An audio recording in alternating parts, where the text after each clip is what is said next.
नमस्कार दोस्तों, मैं देवेंद्र आपका अपने वीडियो में स्वागत करता हूं। जैसा कि आप देख सकते हैं, आज हम क्लास 9th ज्योग्राफी चैप्टर 3 का सेकंड पार्ट डिस्कस करने जा रहे हैं। जैसा कि दोस्तों फर्स्ट पार्ट में हमने क्या देखा था, फर्स्ट पार्ट में हमने देखा था कि ड्रेनेज क्या होता है। किसी कोई एक एरिया, इस एरिया का जो रिवर सिस्टम होता है उसको क्या बोला जाता है, उसको ड्रेनेज बोला जाता है। ठीक है। और हमने देखा कि जो इंडियन रिवर्स है दोस्तों, उनको दो ग्रुप्स में डिवाइड किया गया है। पहला ग्रुप था हिमालयन रिवर्स, दूसरा ग्रुप था peninsular reverse. Himalayan reverse way river जो कि हिमालय से निकलती हैं, फिर पेनिनसुलर रिवर वो जो कि पेनिनसुलर पार्ट में है। फिर हमने इनमें डिफरेंसेस देखे। जैसे ये डिफरेंसेस हमने देखा कि हिमालयन रिवर्स जो है कि काफ़ी ज़्यादा इरोजन करती हैं अपने अपर कोर्स में। और एक डिफरेंस तो ये था कि ये हिमालय से निकलती हैं, जो पेनिनसुलर रिवर है वो दूसरे फिजियोग्राफिक डिवीजन से निकलती हैं। ठीक है। फिर उसके बाद हमने देखा कि जो हिमालयन रिवर्स होती हैं, इनका ये कोर्सेस होते हैं इनके काफ़ी लॉन्ग होते हैं। ठीक है। बट वहीं पे अगर देखा जाए पेनिनसुलर रिवर्स का, इनका जो कोर्स होता है काफ़ी शॉर्ट होता है। तो दोस्तों फर्स्ट पार्ट में हमने हिमालयन रिवर्स के बारे में डिटेल में देखा। अभी समझेंगे पेनिनसुलर रिवर के बारे में। ठीक है। तो जो मेन वाटर डिवाइड है दोस्तों पेनिनसुलर इंडिया की, वह किसके द्वारा बनाया जाता है, वेस्टर्न घाट के द्वारा। वह वेस्टर्न घाट जो कि नॉर्थ से साउथ डायरेक्शन में रन करता है और वेस्टर्न कोस्ट के करीब है। ठीक है। वेस्टर्न कोस्ट के क्या है, क्लोज है। और हिमालयन रिवर्स में, जो हिमालय वाले रीजन में जो हिमालयन रिवर्स थी, उसमें मेन वाटर डिवाइड कौन करता था, अंबाला, अंबाला वाटर डिवाइड। ठीक है। उसके द्वारा बनाया जाता था। Most of the major rivers of the peninsula such as the Mahanadi, Godavari, the Krishna and Kaveri flow eastward. ठीक है। तो दोस्तों most of the major peninsular की, जो पेनिनसुलर पार्ट की जो most of the major rivers है, ज़्यादातर जो मेजर रिवर्स हैं, बड़ी नदियां हैं, जैसे महानदी, गोदावरी, कृष्णा और कावेरी, ये ईस्ट वार्ड फ्लो करती हैं। ठीक है। यानी पूर्व के डायरेक्शन में, किधर, ईस्ट के डायरेक्शन में फ्लो होती हैं और जाके कहाँ पे ड्रेन होती हैं, बे ऑफ बंगाल में ड्रेन होती हैं। ठीक है। और ये जो रिवर्स है दोस्तों, ये अपने माउथ पे क्या बनाती हैं, डेल्टाज बनाती हैं। There are numerous small stream, कुछ जो है कि न्यूमरस स्मॉल स्ट्रीम्स भी हैं दोस्तों, जो कि वेस्टर्न घाट के वेस्ट में फ्लो होती हैं। ठीक है। यानी कि ये है वेस्टर्न घाट, इसके वेस्ट में फ्लो होती हैं। ज्यादातर जो मेजर रिवर्स हैं वो ईस्ट में फ्लो होती हैं और जाके कहाँ पे ड्रेन होती हैं, बे ऑफ बंगाल में ड्रेन होती हैं। और जो वेस्ट में है, जो वेस्टर्न घाट है उसके वेस्ट में भी कुछ न्यूमरस स्मॉल स्ट्रीम्स हैं, छोटी छोटी नदियां। ठीक है। जैसे कि बट दो ही नदी बड़ी है जो कि वेस्ट में फ्लो होती है, एक नर्मदा, दूसरी तापी। ये केवल दो ऐसी लॉन्ग रिवर हैं जो कि वेस्ट में फ्लो होती हैं और ईस्चुरी बनाती हैं। जैसे कि हमने हिमालयन रिवर्स में देखा था दोस्तों, जो हिमालयन रिवर्स हैं, गंगा, ब्रह्मपुत्र, ये सारी रिवर जो है ये क्या, ये डेल्टा बनाती हैं। बट जो पेनिनसुलर रिवर्स हैं, जैसे नर्मदा और तापी, ये क्या बनाती हैं, ये बनाती हैं ईस्चुरीज। ठीक है। ईस्चुरीज बोलते हैं इसको। और इसी यहीं पे देखेंगे पेनिनसुलर रिवर, जैसे कि महानदी, गोदावरी, कृष्णा और कावेरी, जो कि ईस्ट डायरेक्शन में फ्लो होती है और बे ऑफ बंगाल में ड्रेन होती है। बट ये रिवर जो है डेल्टा बनाती है। ठीक है। ईस्चुरी क्या होता है, जैसे डेल्टा में नॉर्मली ऐसे ऐसे सेडिमेंट्स कलेक्ट होते रहते हैं। ठीक है। तो कलेक्ट होते रहते हैं, बट ईस्चुरीज में क्या होता है, एक हाइट से पानी जैसे यूं ही एक स्टीप एंगल से गिरता है। ठीक है। और जो इनका ड्रेनेज बेसिन है दोस्तों, इनका पेनिनसुलर रिवर का, वो काफी छोटा है कंपेरिजन देन हिमालयन रिवर। ठीक है। अब इसी प्रकार से हम नर्मदा बेसिन के बारे में देखते हैं। ठीक है। नर्मदा दोस्तों मध्य प्रदेश के अमरकंटक हिल में राइज होती है। ठीक है। मध्य प्रदेश में अमरकंटक हिल से वहां पे नर्मदा राइज होती है, वहां से निकलती है और यह वेस्ट के डायरेक्शन में फ्लो होती है, एक रिफ्ट वैली में। ऐसी रिफ्ट वैली जो कि किसके द्वारा बनाई गई है, फॉल्टिंग के थ्रू बना है। ठीक है। रिफ्ट वैली क्या होता है, अब जैसे रिफ्ट हिंदी में इसको दरार बोलते हैं। ठीक है। कोई मान लो प्लेट है, ऐसे मान लो, अब इसमें दरार पड़ जाता है, जैसे कि मान लो कोई एक ऐसी प्लेट है, दो एडजस्टेड प्लेट है। ठीक है। अब यहाँ से दोनों मूवमेंट कर गई, तो बीच में जगह जगह बचता है, उसको हम दरार बोलते हैं, रिफ्ट बोलते हैं। और दोस्तों जब नर्मदा रिवर सी में जाती है, यानी कि अरेबियन सी में, तो रास्ते में काफ़ी अच्छे स्थल बनाती है, जैसे कि मार्बल रॉक जो कि जबलपुर के करीब है, जहाँ पे नर्मदा जो है कि एक डीप गॉर्ज के थ्रू फ्लो होती है। और धुआंधार फाल, जहाँ पे रिवर प्लंज होती है एक स्टीप रॉक पे, यानी कि स्टीप रॉक है, ऐसे स्टीप रॉक है, यहाँ पे फ्लो होती हुई स्टीप रॉक से ऐसे प्लंज करती है। ठीक है।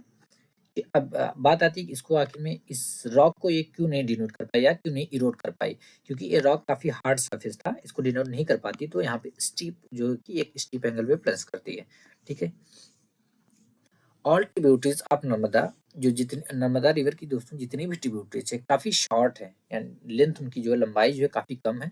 और इनमें से ज्यादातर जो ट्रिब्यूटरीज हैं दोस्तों ना, वो मेन स्ट्रीम को राइट राइट एंगल पे ज्वाइन करती है। यानी कि अगर नर्मदा रिवर ऐसे यूं फ्लो हो रही है, यूं नर्मदा रिवर अगर फ्लो हो रही है, तो ज्यादातर जो जो इसकी ट्रिब्यूटरीज हैं, सहायक नदियां हैं दोस्तों, उस नर्मदा रिवर को एक, जो इसकी मेन स्ट्रीम है, इसको राइट एंगल पे ज्वाइन करती हैं। ठीक है। एक राइट एंगल पे। ठीक है। ये नर्मदा बेसिन है दोस्तों, मध्य प्रदेश गुजरात के पार्ट को कवर करता है। तापी बेसिन को देखें, तापी जो है दोस्तों सतपुरा रेंज में राइज होती है मध्य प्रदेश के बैतूल डिस्ट्रिक्ट में। ठीक है, मध्य प्रदेश के बैतूल डिस्ट्रिक्ट में सतपुरा रेंज में तापी रिवर जो है निकलती है और यह एक रिफ्ट वैली में फ्लो होती है parallel to the Narmada river. ठीक है, यह रिवर भी नर्मदा रिवर के पैरेलल फ्लो होती है। बट अगर कंपेयर किया जाए नर्मदा रिवर को तापी रिवर से, तो तापी रिवर का जो लेंथ है काफी शॉर्ट है, ठीक है, काफी छोटी है। और इसका जो बेसिन है कौन कौन से स्टेट का पार्ट कवर करता है? मध्य प्रदेश, गुजरात और महाराष्ट्र। ठीक है, यानी कि यह मध्य प्रदेश, गुजरात और महाराष्ट्र के पार्ट को क्या करती है? ड्रेन करती है। कोस्टल प्लेन कोस्टल प्लेन जो कि वेस्टर्न घाट और अरेबियन सी के बीच है, वह क्या है? काफी नैरो है। इस वजह से the coastal rivers are short. इसी वजह से दोस्तों जो कोस्टल रिवर्स है काफी शॉर्ट है, काफी छोटी है। ठीक है, जो मेन वेस्ट फ्लोइंग रिवर्स है दोस्तों वो है साबरमती, माही, भारतपुजा एंड पेरियर। ठीक है, देखते हैं गोदावरी बेसिन के बारे में। गोदावरी दोस्तों पेनिनसुलर रिवर में सबसे लार्जेस्ट है, यानी जितनी भी पेनिनसुलर रिवर है उसमें सबसे लार्जेस्ट जो रिवर है वो है गोदावरी। यहाँ पे एक चीज नोटिस करना है, यहाँ पे लार्जेस्ट बोला है ना कि लॉन्गेस्ट। लार्जेस्ट का मतलब कि बाई वॉल्यूम। ठीक है, यानी जिसमें सबसे ज्यादा पानी हो, जहाँ पे सबसे ज्यादा पानी फ्लो होता है वो है गोदावरी रिवर। तो गोदावरी रिवर पेनिनसुलर रिवर में सबसे लार्जेस्ट है। यह जो है कि वेस्टर्न घाट के स्लोप, जो वेस्टर्न घाट का जो स्लोप है वहां से निकलती है, वहां से राइज होती है। कहाँ पे? महाराष्ट्र के नासिक डिस्ट्रिक्ट में। ठीक है, यानी जो गोदावरी रिवर है वह पेनिनसुलर रिवर में सबसे लार्जेस्ट है और यह गोदावरी रिवर वेस्टर्न घाट की स्लोप में महाराष्ट्र के नासिक डिस्ट्रिक्ट में निकलती है। और इसकी जो लेंथ है दोस्तों लगभग 1500 किलोमीटर है और यह बे ऑफ बंगाल में ड्रेन होती है। ठीक है, और इसका जो ड्रेनेज बेसिन है दोस्तों वह भी लार्जेस्ट है पेनिनसुलर रिवर्स में। यानी पूरे पेनिनसुलर रिवर्स को कंपेयर किया जाए विद गोदावरी रिवर, तो सबसे बड़ा जो ड्रेनेज बेसिन है वो है किसका? गोदावरी रिवर का। ठीक है, अब सीधी सी बात है, जहाँ पे इसका जो बेसिन है सबसे बड़ा है, इसी वजह से इसमें पानी भी सबसे ज्यादा था। जब ज्यादा पार्ट से पानी आएगा तो सीधी सी बात है पानी ज्यादा होगा। ठीक है, इसका बेसिन को कौन कौन से स्टेट के पार्ट्स को कवर करता है? जब Maharashtra, about 50% of the basin are lies in Maharashtra. तो गोदावरी रिवर का जो 50% बेसिन है लगभग वो महाराष्ट्र को कवर करता है, यानी महाराष्ट्र के पार्ट को ड्रेन करता है। और मध्य प्रदेश, उड़ीसा और आंध्र प्रदेश। ठीक है, गोदावरी को दोस्तों कई जो है ट्रिब्यूटरी ज्वाइन करती हैं, जैसे कि पूर्णा, वर्धा, प्राणहिता, दी मंजरा, दी वेनगंगा एंड दी पेनगंगा। ठीक है, और जो लास्ट 3 ट्रिब्यूटरीज है जैसे कि मंजरा, वेनगंगा और पेनगंगा, ये जो है कि काफी लार्ज ट्रिब्यूटरीज है। ठीक है, बिकॉज ऑफ इसकी लेंथ की वजह से दोस्तों, और जितने एरिया को यह कवर करती, इसको दक्षिण गंगा के नाम से भी जाना जाता है। ठीक है, जिस प्रकार से दोस्तों नॉर्थ के डायरेक्शन में हम देखें कि जो हिमालय रिवर है, गंगा रिवर, उसका बेसिन काफी बड़ा है। ठीक है, सबसे बड़ा बेसिन है। इस वजह से क्योंकि गोदावरी रिवर जो उस साउथ में है, गोदावरी रिवर साउथ में है और उसका बेसिन अदर रिवर से कंपेयर किया जाए तो सबसे बड़ा है और एक काफी बड़े एक लार्ज एरिया को ड्रेन करती है। इस वजह से इसको दक्षिण गंगा के नाम से जाना जाता है। यानी जैसे नॉर्थ में नॉर्थ गंगा मेन गंगा है, दक्षिण गंगा एक गंगा है जो कि काफी ज्यादा पार्ट को ड्रेन करती है। ठीक है, महानदी बेसिन के बारे में देखते हैं। महानदी दोस्तों कहाँ पे राइज होती है? छत्तीसगढ़ के हाईलैंड्स में। ठीक है, जो हाईलैंड है वहां पे राइज होती है छत्तीसगढ़ के। और यह फ्लो होती है उड़ीसा के थ्रू, यानी उड़ीसा से होती हुई फ्लो होती है और बे ऑफ बंगाल में जाके ड्रेन होती है। ठीक है, और इस रिवर का जो लेंथ है दोस्तों कितना है? 860 किलोमीटर। यानी जो महानदी है दोस्तों उसकी जो टोटल लेंथ है कितना है? 860 किलोमीटर। और इसका जो ड्रेनेज बेसिन है महाराष्ट्र, छत्तीसगढ़, झारखंड और उड़ीसा के पार्ट को कवर करता है। कृष्णा बेसिन जो है कि महाबलेश्वर के करीब में एक स्प्रिंग है, वहां पे राइज होती है। ठीक है, और इसकी जो टोटल लेंथ है 1400 किलोमीटर है। कितना? 1400 किलोमीटर। जो कृष्णा रिवर है इसकी जो टोटल लेंथ है वो 1400 किलोमीटर है। और यह कहाँ पे जाके ड्रेन होती है दोस्तों? बे ऑफ बंगाल में जाके ड्रेन होती है। जैसे तुंगभद्रा, कोयना, घाटप्रभा, मूसी एंड दे भीमा जो है कि इसकी कुछ ट्रिब्यूटरीज हैं। और इसका जो ड्रेनेज बेसिन है दोस्तों महाराष्ट्र, कर्नाटक और आंध्र प्रदेश के पार्ट को ड्रेन करता है। दी कावेरी बेसिन, तो दोस्तों जो कावेरी रिवर है वह वेस्टर्न घाट के ब्रह्मगिरी रेंज में निकलती है और बे ऑफ बंगाल में जाके ड्रेन होती है। कहाँ पे? साउथ ऑफ कुडलूर इन तमिलनाडु। तमिलनाडु में कुडलूर के साउथ में। ठीक है, और कावेरी रिवर का जो टोटल लेंथ है वह 760 किलोमीटर है, यानी 760 किलोमीटर है। और इसकी जो मेन ट्रिब्यूटरीज है यानी कावेरी रिवर की जो मेन ट्रिब्यूटरीज हैं वे हैं अमरावती, भवानी, हेमावती, काबिनी। ठीक है, और इसका जो बेसिन है, कावेरी रिवर का जो बेसिन है वो कर्नाटका, केरला और तमिलनाडु के पार्ट को क्या करता है, ड्रेन करता है। इस इन मेजर रिवर्स के अलावा दोस्तों there are some smaller rivers, कुछ छोटी रिवर्स भी हैं। ठीक है, ये जो मेजर रिवर्स है इनके अलावा कुछ छोटी रिवर्स भी हैं जो कि ईस्ट के डायरेक्शन में फ्लो होती हैं, जैसे दामोदर, ब्राह्मणी, दी बैतरणी एंड दी सुबर्ण रेखा। ये जो है कुछ स्मॉल रिवर्स हैं, छोटी छोटी रिवर्स हैं। ठीक है, रिवर्स हमने देख लिया, हिमालयन रिवर्स देख लिया हमने, उसके बाद क्या देखा हमने, पेनिनसुलर रिवर्स देख लिया। अब देखते हैं लेक्स के बारे में। ठीक है, तो दोस्तों आप you may be familiar with the valley of Kashmir and the famous Dal lake. तो आप वैली ऑफ कश्मीर और फेमस दाल लेक से फेमिलियर होंगे। The house boats and shikaras which attract thousand of tourist every year. जैसे जो हाउस बोट वहाँ पे होते हैं, जो शिकाराज होते हैं, जो कि हजारों टूरिस्ट को हर साल अट्रैक्ट करते हैं। इसी प्रकार से आपने विजिट किया होगा कुछ अदर टूरिस्ट स्पॉट, जो कि ऐसे टूरिस्ट स्पॉट जो कि किसी लेक यानी किसी झील के करीब में होंगे, और आपने बोटिंग, स्विमिंग और अदर वाटर गेम्स एंजॉय किया होगा। ठीक है, आप इमेजिन करो दोस्तों, इफ श्रीनगर, नैनीताल और अदर जो टूरिस्ट प्लेसेस हैं उनके पास जो है कोई लेक नहीं होता। ठीक है, उनके पास अगर कोई लेक नहीं होता या उनके नियर बाय कोई लेक नहीं होता, क्या जितने आज वे अट्रैक्टिव हैं विदाउट लेक वे उतना अट्रैक्टिव होते? बिल्कुल नहीं होते। ठीक है, have you ever try to know the importance of lakes in making a place attractive to tourist? क्या आपने कभी ट्राई किया यह समझने के लिए कि लेक्स कितना ज़्यादा इंपॉर्टेंस है किसी भी टूरिस्ट प्लेस को या किसी टूरिस्ट को अट्रैक्ट करने के लिए? ठीक है, apart from attraction for tourist, tourist के अट्रैक्शन के अलावा lakes are also useful to human being in many ways. तो डिफरेंट वेज में, मैनी वेज में जो ह्यूमंस बीइंग के लिए लेक्स काफ़ी यूजफुल हैं। ठीक है, जैसे कि हम जानते हैं दोस्तों इंडिया में काफ़ी लेक्स हैं, काफ़ी झीलें हैं, और ये जो लेक्स हैं दोस्तों साइज में तो डिफर ही करती हैं, उसके अलावा कैरेक्टरिस्टिक में भी डिफर करती है। यानी जो ये जो लेक्स हैं ये साइज में डिफर है, यानी साइज में अलग है, और इनकी कैरेक्टरिस्टिक भी काफ़ी अलग है। और ज़्यादातर जो लेक्स हैं दोस्तों ये परमानेंट हैं। सम कंटेन वाट, और कुछ लेक्स ऐसी हैं जो कि केवल ड्रेनी सीजन के टाइम में पानी कंटेन करती है, यानी जब बारिश आता है तभी बारिश का पानी उसमें कंटेन होता है, वहाँ पे पानी रहता है। जैसे कि lakes in the basin of inland drainage of semi arid region, यानी जो सेमी एरिड रीजन है उसका जो इनलैंड ड्रेनेज बेसिन है वहाँ पे जो लेक्स हैं। ठीक है, कुछ ऐसी लेक्स भी हैं दोस्तों जहाँ पे there are some lakes which are the result of the action of glacier. कुछ ऐसी रिवर्स हैं जो कि ग्लेशियर के एक्शन से बनी हुई हैं। ठीक है, और आइस शीट से बनी हुई हैं, जबकि अदर जो हैं वे विंड, रिवर एक्शन और ह्यूमन एक्टिविटीज से बनी हुई हैं।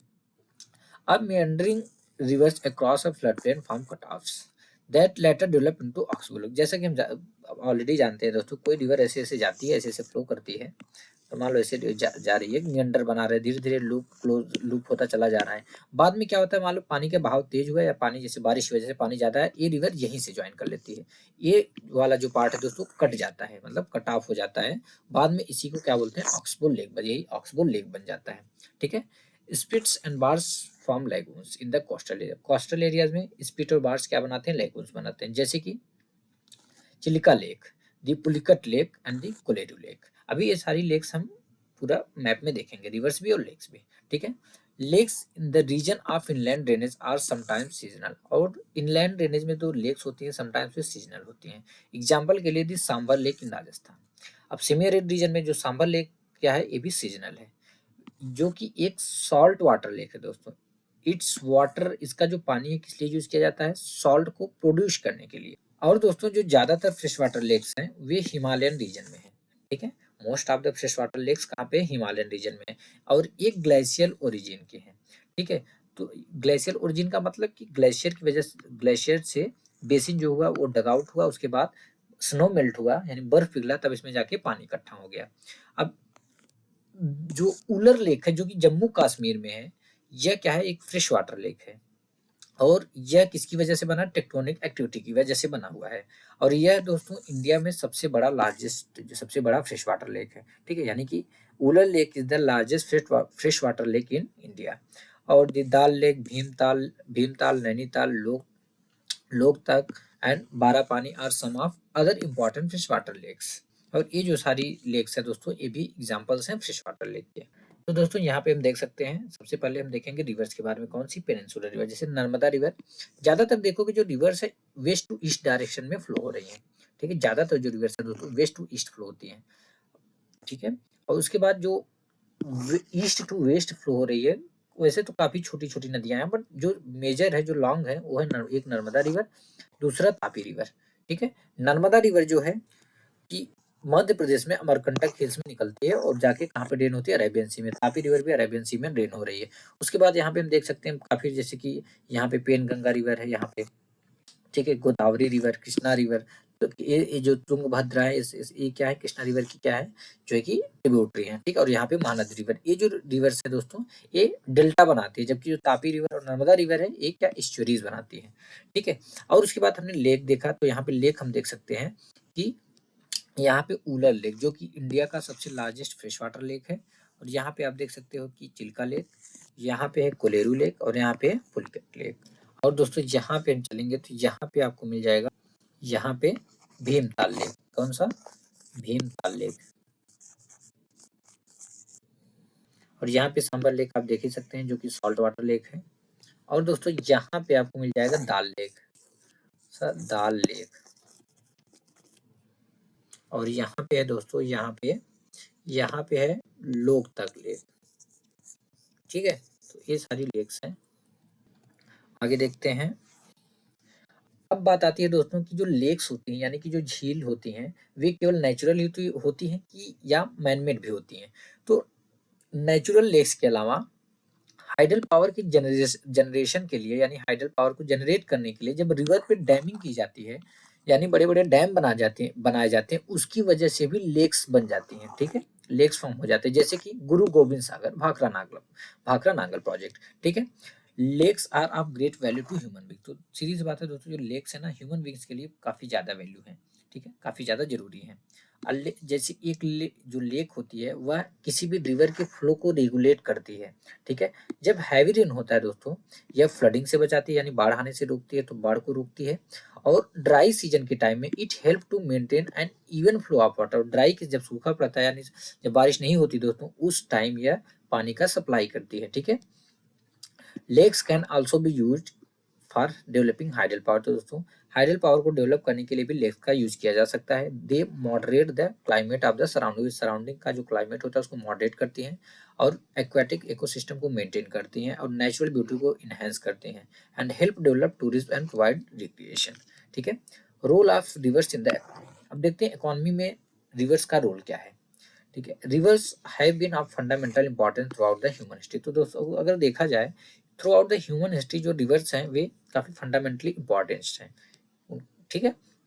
Water from rivers is a basic natural resource. अब जो रिवर से जो पानी है, रिवर में जो पानी रहता है, वो क्या है? एक बेसिक नेचुरल रिसोर्स है, ठीक है, जो कि वेरियस ह्यूमन एक्टिविटीज के लिए क्या है? इसेंशियल है, यानी कि वेरियस ह्यूमन एक्टिविटी के लिए काफी जरूरी है।